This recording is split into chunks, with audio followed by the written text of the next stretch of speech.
جئنا إلى الدنيا كي ندعو إلى الله لننشر الخير في الكون الذي حار ونرسل مقروض کا قرض اللہ ادا کریں گے۔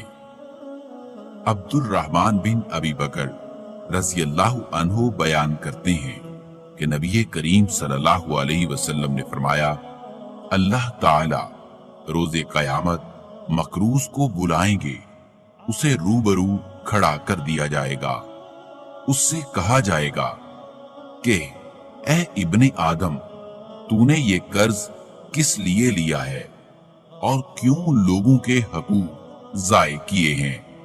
وہ جواب میں کہے گا، اے میرے پروردگار، آپ جانتے ہیں کہ میں نے قرض لیا تو اسے کھانے پینے اور پہننے میں نہیں اڑایا اور نہ کہیں اور برباد کیا، مجھ پر تو آگ یا چوری یا کاروباری خسارہ کی مصیبت آئی تھی۔ اللہ عز و جل فرمائیں گے، میرے بندے نے سچ کہا ہے اور آج میرا زیادہ حق ہے کہ اس کا قرض ادا کر دوں۔ اللہ تعالی کسی چیز کو طلب کریں گے، پھر اس کو میزان کے ایک پلڑے میں رکھ دیں گے تو اس کی نیکیاں اس کی برائیوں کے مقابلے میں زیادہ ہو جائیں گی۔ اس طرح مقروض اللہ کی رحمت سے جنت میں داخل ہو جائے گا۔